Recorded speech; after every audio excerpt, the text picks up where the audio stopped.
Esses dias eu assisti Lorax e eu achei uma história tão profunda, tão cheia de significado, que eu quis compartilhar com vocês. Lorax hoje tem duas adaptações para o cinema, a versão de 2012 e a de 1972, a qual a gente vai conversar hoje nesse vídeo. Ambas as histórias são baseadas no livro infantil do Dr. Seuss, que é de mesmo nome, o Lorax. A história fala sobre todo o cuidado do meio ambiente, mas eu quis trazer também cada personagem, o que cada um significa e toda a problemática num todo. E se você não me conhece, oi, eu sou a Shelly, eu falo sobre criatividade e um pouco sobre a vida, e sempre venho por aqui dizer que qualquer um pode ser um artista. A história começa dando ênfase que o Lorax foi embora, dando ênfase ao quão trágico isso é, mas por que ele foi embora no final das contas? A resposta vem algumas cenas depois, com o aparecimento do Onceler, que pela primeira vez ele vê uma árvore trúfula e a corta, usando as folhas para fazer o tini, que é um produto que ele criou para ter mais dinheiro para ele. E assim que no começo dessa história, o Lorax ele é introduzido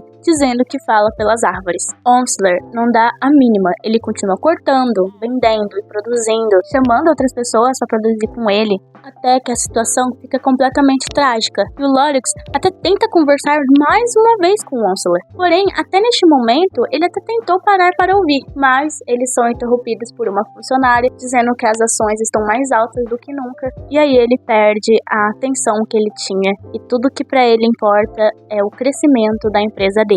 E o jeito que o Onceler deixa a floresta trúfula é desesperador. Até mesmo você que tá assistindo deixa muito claro o quão terrível tá a floresta. Basicamente não tem mais o que fazer. A floresta tá completamente devastada. E a última árvore, ela é cortada. Tudo foi destruído, os animais saíram do seu habitat. Não sabemos o que acontece com os animais depois que eles vão embora. E pra ser bem sincera, nem o Lorax sabe. O Onceler, ele representa o egoísmo humano, o egoísmo empresarial. Tudo que importa pra ele é o lucro e o dinheiro e o que tem de errado nisso no final das contas. Alguém iria fazer se não fosse ele. É dessa forma em que ele se conforta no meio de toda essa situação. Esse é o argumento dele para todo esse desastre ambiental a qual ele fez. E o engraçado é que ele não fez sozinho. Ele teve apoio. Ele é dono de uma empresa com vários outros funcionários e acaba vendendo e vendendo. E as pessoas estão comprando. E ninguém nunca se perguntou o que acontece com a floresta trúfula. Muito pelo contrário, estavam aplaudindo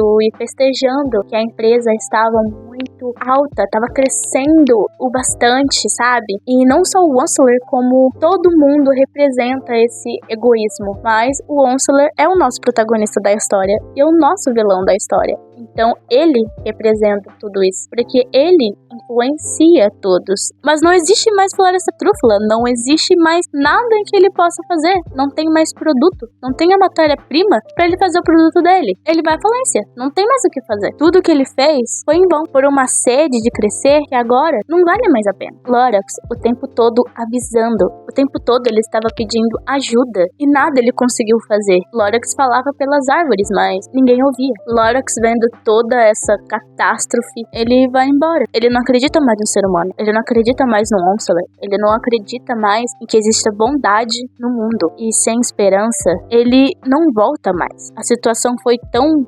ridiculamente egoísta que o Lorax desistiu da humanidade. Ele desistiu de acreditar que as pessoas são boas. Nossa, isso é muito triste. Onceler, ele se arrepende de tudo que fez. Não porque ele teve uma redenção. Na verdade, ele nunca tem a redenção. Ele é claramente o vilão da história. Mas é porque ele foi à falência. Ele literalmente não teve mais nada a ganhar com isso. Então ele viu toda a catástrofe que ele fez e ele se arrepende. Porém, ele não faz nada com isso. Ele tinha uma semente, ele podia ter plantado, ele podia ter feito alguma coisa. Mas ele não se importava o suficiente. Se ele pudesse fazer de novo, ele teria feito. E é isso que ele é. E é isso que ele representa. O egoísmo e o dinheiro é o que mais importa. A vida das outras pessoas não importa. A vida dos outros animais não importa. A vida ambiental não importa. Nada importa. Porque ele tá crescendo e crescendo e crescendo. Ele podia ter plantado a última semente. Ele podia ter feito isso. Ele não se importava o suficiente. Então que tipo de arrependimento é esse? Ele só se arrepende por ter dado merda no final. Essa é a realidade. Ele nem ao menos guardou a semente, tava jogada em algum lugar. Até o ponto dele entregar pro rapaz, da qual ele tá contando essa história, porque a história toda é por perspectiva do Wonsler, contando pra um rapaz toda a problemática que aconteceu, e ele entrega a semente e fala pra ele se importar o suficiente, a qual ele não se importou. Eu gostaria de pensar que ele guardou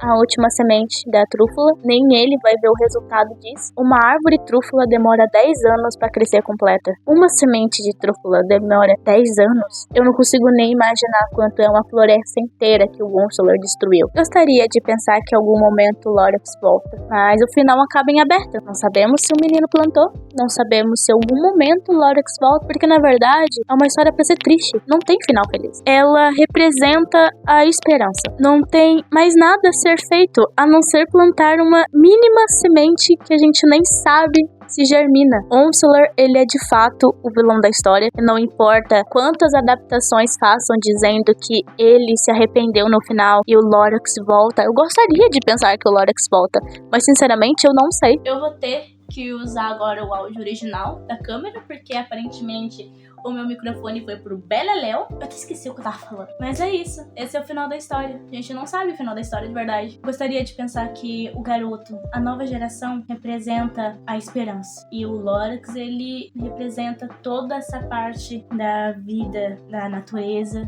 Afinal, ele fala pelas árvores. E o Wonsler, ele é toda a maldade humana feita numa pessoa só. É isso. Eu espero que você tenha gostado do vídeo. E se você gostou de mim, por favor, dê seu like e se inscreva aqui no canal, porque isso é muito, muito importante pra mim. Um beijo!